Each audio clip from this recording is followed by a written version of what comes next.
The older I get, and I'm not an old man yet, I'm not quite 50, but the older I get, the more I see how the faithfulness of God has been evident in my life and in the life of my kids. And on this episode, I just want to talk a little bit about that, just straight from the heart.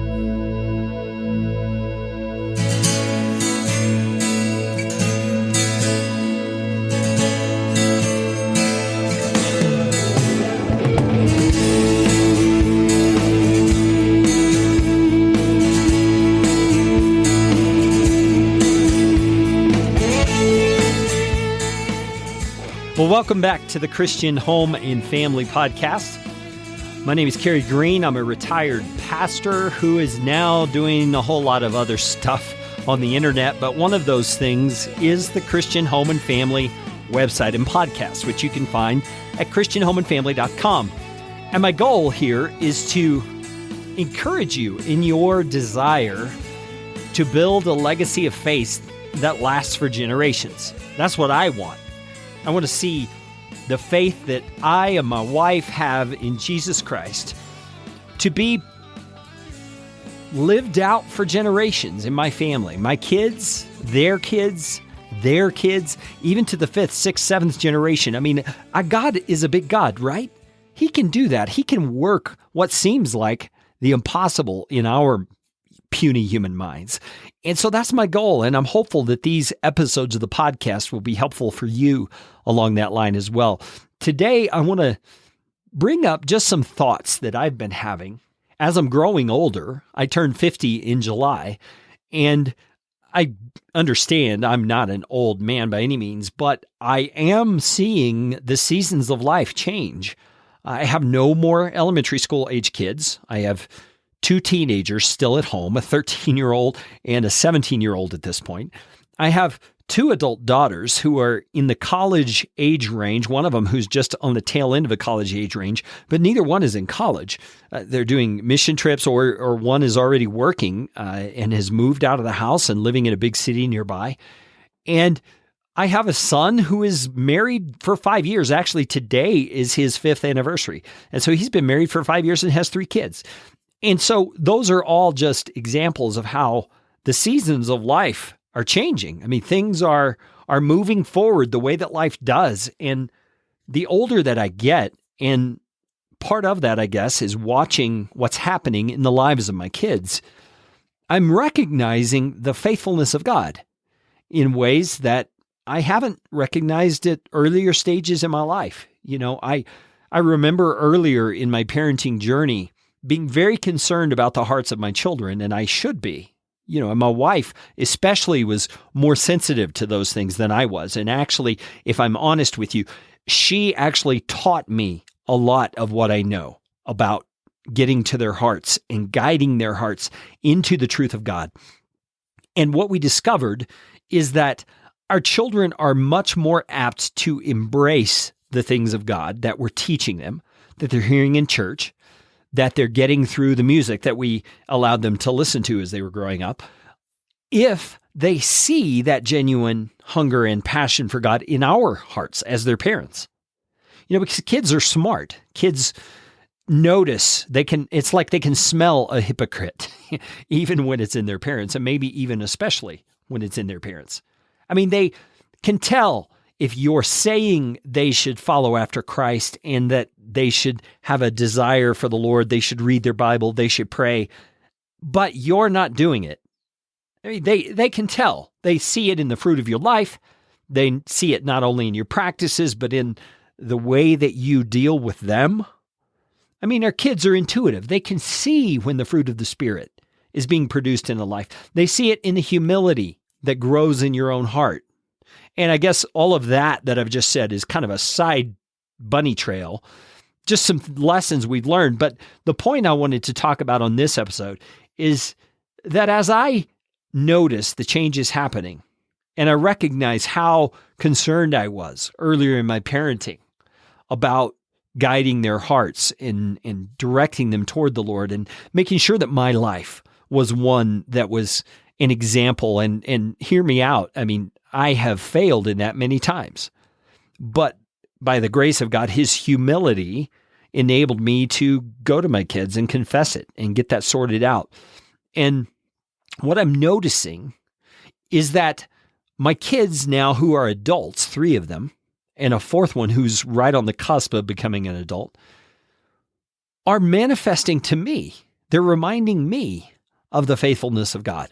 Because, for example, I have one daughter who lives in a big city, and she's only been there a few months, and I can be concerned about that on various levels for very good reason. I mean, there's a lot of bad stuff that can happen in a big city, especially to a young woman who lives with another young woman as a friend, and she drives back and forth to work on her own. She goes out in the evening with her roommate and with friends on her own.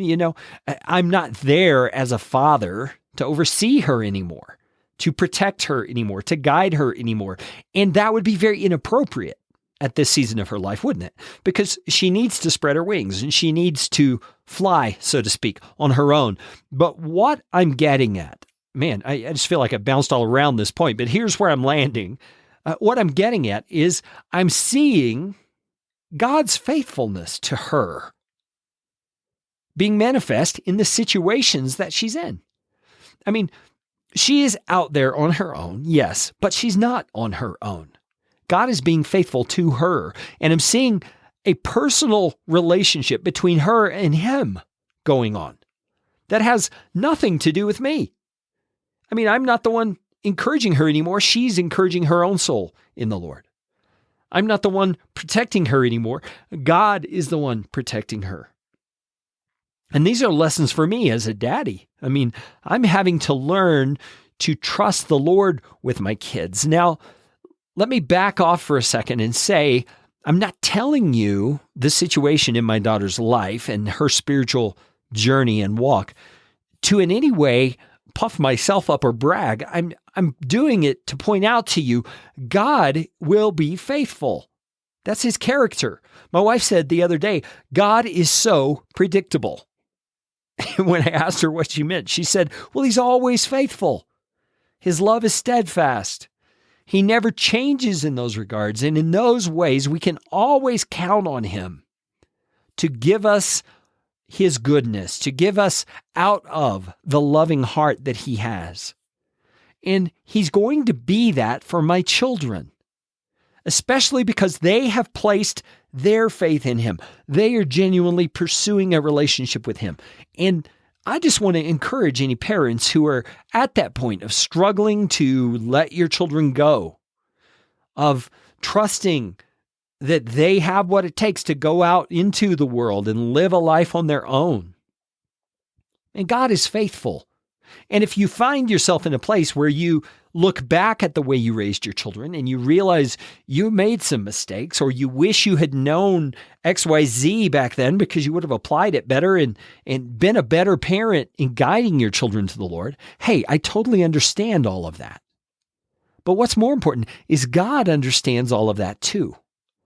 And you as a parent at this point in your children's lives, if they're adults and they're on the way out of the home, you as a parent still have the opportunity to exercise and practice faith that will impact their lives. You can trust God now for their lives now. You can trust God to be faithful to them now, even if they are not walking with him at the moment or not as faithful as you would like them to be. You can get on track with God in your own heart, and as a parent, begin interceding for those children who are adults, who are out on their own, and who may be walking seemingly away from the Lord.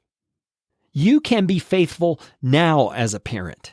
You don't have to beat yourself up about the past. You can just confess it to the Lord, let him cleanse, let him set everything straight, which he is so wonderfully good at doing. And then realign your heart. In the spirit of Psalm 63, go back to God and focus your mind on his goodness, on his steadfast love. Claim his promises of faithfulness and begin praying those for your children. Begin saying to God, God, I trust you to be faithful to my kids. Even though I didn't do everything I should have as a parent, I trust you because you can restore the things that have not been done well. You can draw them to yourself, even if they were not pointed to you adequately as they should have been. I can tell you from my experience as a pastor, the number of people that I have walked alongside in their spiritual journey who did not have a Christian upbringing, who did not have a solid home life and church attendance and Bible study in the home, and parents who lived out a passionate love for God. And yet, here they were in a church that I was pastoring with a heart that was fully aflame for the passion and glory of God. You see, how does that happen?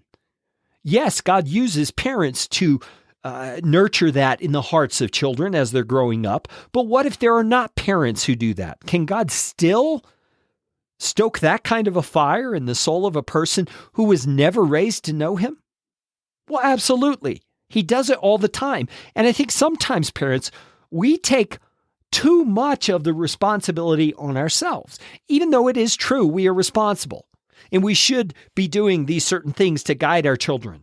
We should be living it out in our own lives so that our children can not only see it, but see the fruit of it and realize that it's real. Absolutely, we should be doing those things. But if we didn't, and our children are the casualties, so to speak, of our neglect or of our ignorance, just not knowing what we should have done as parents. Maybe we came to Christ later in life. If that's the case, God is a God who redeems.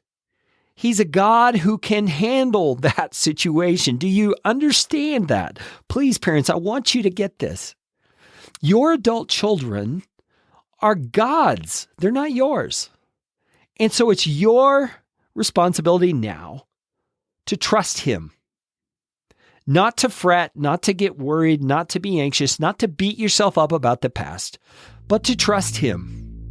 And so I want to encourage you, give your kids over to the Lord, those adult kids. And if you don't have adult kids yet, but you have kids still at home, man, I'm not saying you shouldn't do what you know to do. Absolutely do it. But do it with a trusting heart in the faithfulness of God. Join me at christianhomeandfamily.com or give me an email, Carrie@christianhomeandfamily.com.